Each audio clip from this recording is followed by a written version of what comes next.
Welcome back to Mr. Recaped. Today I will show you a crime, drama, mystery film from 2001, titled The Glass House. Spoilers ahead. Watch out and take care. The film opens up with teenage girl Ruby Baker enjoying a horror movie at the theater with her friends. She isn't very scared, but at least they get a good laugh out of it. When the film is over, one of the girls wonders where they should go next, but Ruby says she should return home. She can't afford to have another argument with her parents, they believe her to be sleeping. The next morning, she's shown having breakfast with her parents and her brother Rhett before leaving for school. There she meets her friends and they make plans together to go out again later. That night, David and Grace go to a restaurant to celebrate their 20th anniversary. Unknown to them, Ruby also goes out to spend the evening smoking, speeding and going to a rave with her friends. They also laugh at how much her parents trust her. When she makes it home, she puts on perfume to cover the smoke smell before noticing there's a police car waiting outside, making her think her parents called the cops on her. She goes inside and tells the officers she isn't missing, but they aren't there for her, they've come because her parents have been in a car accident and didn't make it. The shocking news makes her faint. A day or two later, they have a funeral. During the corresponding mass, Rhett wants to say some words, but he's too upset to manage it. It's then that we're introduced to Dr. Aaron Glass and Terry Glass, close friends of the family. They take over Rhett and make a very touching speech. When the mass is over, Ruby is approached outside by her uncle Jack, who offers his help with anything she may need. Ruby wonders how come she hasn't seen him in 10 years. Jack replies he and her mom grew apart. He also points out he lives very far away. She doesn't take him very seriously and just thanks him before leaving for her home. At her house, a home funeral is being held. The place is crowded and so Ruby stays in the kitchen to have a moment by herself, but she's found by Alvin Begleiter, the family lawyer. He informs her that she and Rhett will be taken in by the Glasses, and that her parents have left them enough money not to worry about it ever again. Begleiter gives Ruby his card and leaves the room as the Glasses enter it to hug Ruby and comfort her. Some days later, Rhett and Ruby leave their empty house behind to move to Malibu with Aaron and Terry. When they make it there, they're surprised to find the house is huge and mostly made of glass. Terry gives them a tour of the house while Aaron gets some food ready. He shows them around, introduces them to the housekeeper and then takes them to what will be their room, which they'll have to share for now. Neither of the siblings looks happy about this. Later that evening, Aaron serves some fancy food the siblings aren't willing to even touch, so she has to order pizza instead. When bedtime comes, Rhett is still awake and fooling around, so Ruby goes out to the hallway to change. Someone seems to be watching her. Ruby hears a noise and when she turns around, she sees a shadow leaving. It's time to go to their new school the next day, which will be public instead of private. Ruby introduces herself to her new class with a successful joke, but things get awkward when they ask her why she moved to Malibu. After school, when the siblings return to their room, they find gifts, a bunch of video game consoles for Rhett, and tons of clothes for Ruby. Moments later, Ruby is telling a friend on the phone about her new school while watching TV. She complains about all the kids being too well behaved and not able to see how they've lost their liberties, like the fact they can't use pagers at school. Her chat is interrupted by Aaron, who calls her over to the kitchen. While they're putting away the groceries, Aaron tells her she should have a better attitude towards her new school. Turns out she had been listening to her phone conversation. Later that night, while in bed, Ruby believes her mom is there to wake her up, but when she suddenly sits up in the bed she realizes it was just a dream. Too upset to sleep now, she changes into a bathing suit and goes for a swim at the house's own pool. All is going well until a presence startles out of it. It's Terry, who has been woken up by the noise. He says he thought it was an intruder because he isn't used to having kids around.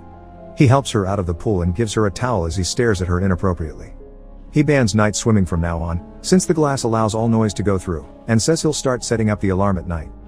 Another day at school, Ruby is shown a video about drunk driving, which makes her think about her parents' accident and upsets her in class. She continues to be upset later at dinner when the Glasses ask her about her drive ed classes, so she excuses herself and goes to the bathroom to search for some painkillers. Aaron finds her there and tries to comfort her. Ruby lies and says this is about her having her period. Aaron takes her to her own bathroom, where Ruby finds out she's keeping a big amount of pharmaceuticals. Ruby's given a pill that turns out isn't just a painkiller. When she goes to bed, she's too relaxed and spaced out, not even bothered by Rhett's video game playing. A couple of hours later, she wakes up to find Rhett sleeping on the floor in front of the TV. As she drags him to his bed, she hears Aaron and Terry arguing and steps out of the room to take a look. Terry closes the curtains as soon as he sees her there. Next day at school, a classmate asks Ruby about the rumor of her having been on academic probation.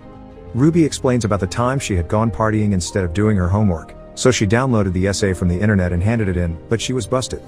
When she goes back home, Terry asks her to come with him to a premiere. Ruby says she has homework to do, but Terry tells her she will have enough time, so she accepts to go with him. In the end, however, Terry doesn't drive them to the premiere, he takes them to a restaurant. While eating, he reminisces about the day he met the Bakers. Ruby takes the chance to ask him if last night's argument was about them, and Terry says no, it was just usual married couple stuff and being married to Aaron can be lonely. She points out it's her bedtime, so Terry drives her back, but he's doing so rather fast and wildly. After almost crashing against another car, Terry pulls over and leans in towards her in a very creepy manner, then claims it was just to help her fasten her seatbelt. When they make it to the house, Ruby goes to the living room to pick up her books and finds a baked Aaron injecting herself. Worried about all the things she's noticing, the next day after class she goes to visit Begleiter to tell him all about it. Begleiter reminds her that if it doesn't work out with the glasses, the siblings will become wards of the state. Ruby points out that she made the housekeeper drive her all the way from Malibu then hitchhiked, which made her very scared but kept going because she was sure Begleiter would help her. Begleiter says he'll see what he can do, and when Ruby asks him how much money her parents left them, he says it's $4 million. After Ruby leaves, he makes a phone call. Night falls. After dinner, the glasses dismiss Rhett so they can talk to Ruby. They tell her that what she saw last night was Aaron giving herself insulin injections for her diabetes. They also mention how she got skittish around Terry. They ask her to trust them. She replies she may have overreacted. The next day, Ruby is never picked up from driving school, so she walks all the way to GTI, Terry's company. The receptionist tells her to wait in the lounge, and there, Ruby sees Terry being threatened by loan sharks he owes money to. When Terry is violently pushed against the glass wall, she gets scared and decides to go wait in the repair shop, where she freaks out when she finds her parents' car. She can't investigate much because it's at that moment that Terry comes to pick her up to take her home. On their way back to the house, Ruby tells him she had to show up at the shop because the housekeeper didn't show up. Terry explains he's fired her and Aaron was supposed to pick her up instead, but she got held up at the hospital. Ruby asks why he fired the housekeeper. Terry confesses he knows she had driven her out of Malibu without his permission and that is their job to know everything. During dinner that night, Ruby sees Terry put on the code for the house alarm and secretly writes down the numbers. A few hours later, Ruby pretends to be doing her homework but she's actually looking at an article online about her parents' accident. It mentions the wrong car. She writes an email to Begleiter asking him about it. Too upset to finish her homework now, she ends up falling asleep in front of the computer, where Terry finds her. He smiles when he sees the unfinished essay on the screen. The next morning, Ruby wakes up still there and finds someone had finished the essay for her. She thanks Terry for the help. He replies that would be wrong but winks at her. Later at school, Ruby is summoned to have a meeting with an inspector for social services. Ruby tells her about all the weird things that she's noticed around the house, but she's worried that the agent going to check it out will get her in trouble. The agent tells her she'll say it's just a routine check and Ruby can pretend not to know her. When the agent shows up at the house a couple of days later, the glasses were ready for her. They had prepared separate rooms for the siblings, put away Rhett's video games and hid all the pharmaceuticals. When the agent asks Rhett what he does in the evenings, he lies and says he reads. Once the glasses are out of the room, Ruby scolds him for it, and he says he's learned it from her. Angry, she grabs the box he's holding and goes to throw it in the trash, where she finds two very important documents. One is a letter from a private school saying they're sorry the glasses won't send their kids there so they'll return the registration fee. The other one is a postcard from their Uncle Jack, checking on them and asking them to call. Ruby tears off his phone number to keep. A few hours later, in the middle of the night, Ruby is working on the computer when Terry passes by to ask if she likes her new room. She replies it couldn't have come at a better time. After Terry's gone, she tries to contact Begleiter through email. She finds out her internet account has been closed. A phone rings and Terry picks it up. It's the loan sharks demanding their money.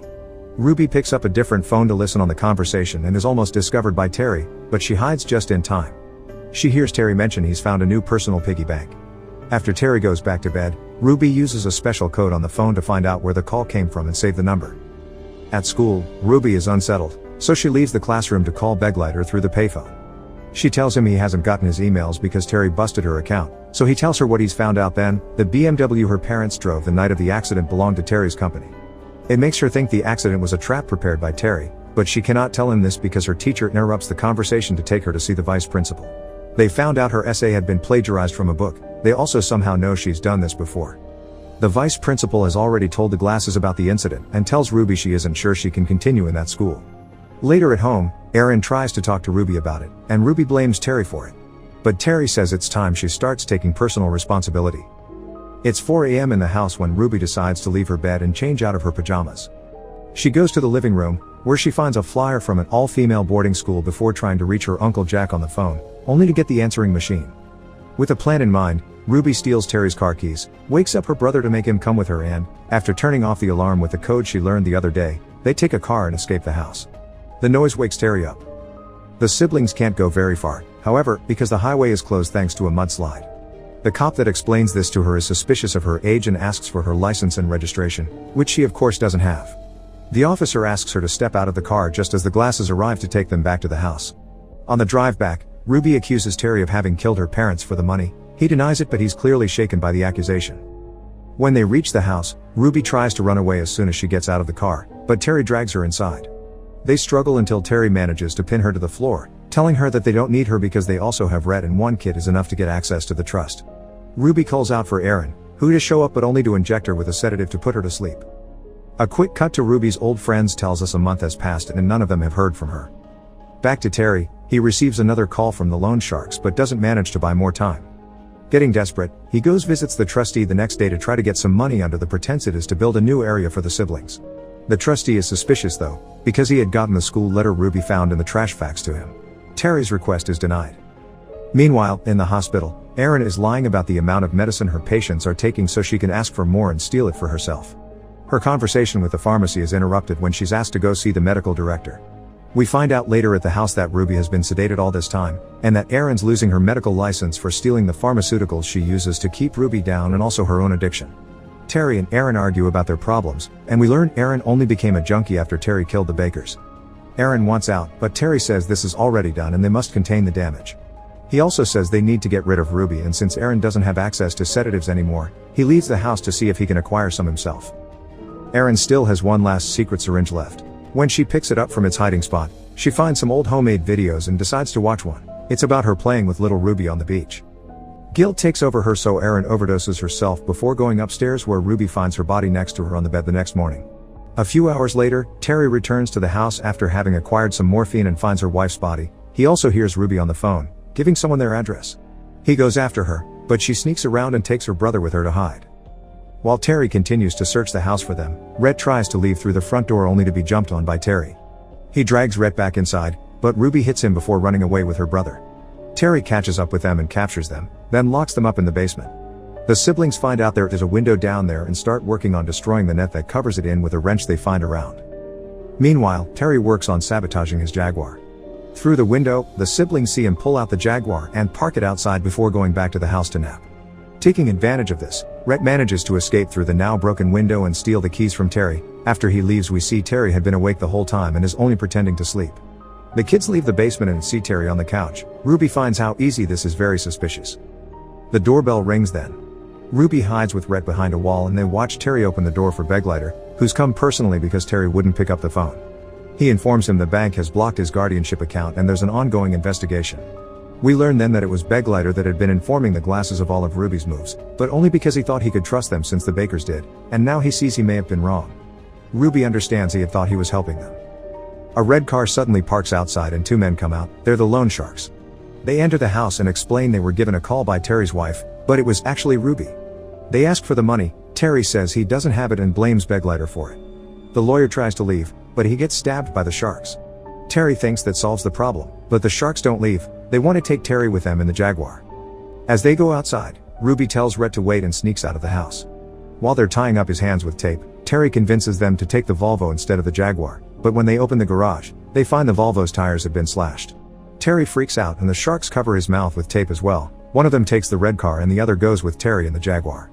Ruby watches them drive away with a knife in her hand. She was the one that cut the tires. On the road, the Jaguar starts losing control. It hits the red car, sending it to crash against a truck. After dodging a couple of cars more, the Jaguar goes off the rails and crashes as well. Sometime later, we find the siblings walking down the road hand in hand. A police car stops next to them and the officer asks them to get in for help. They accept. A little later, they drive by the destroyed red car, where cops are already taking care of the situation.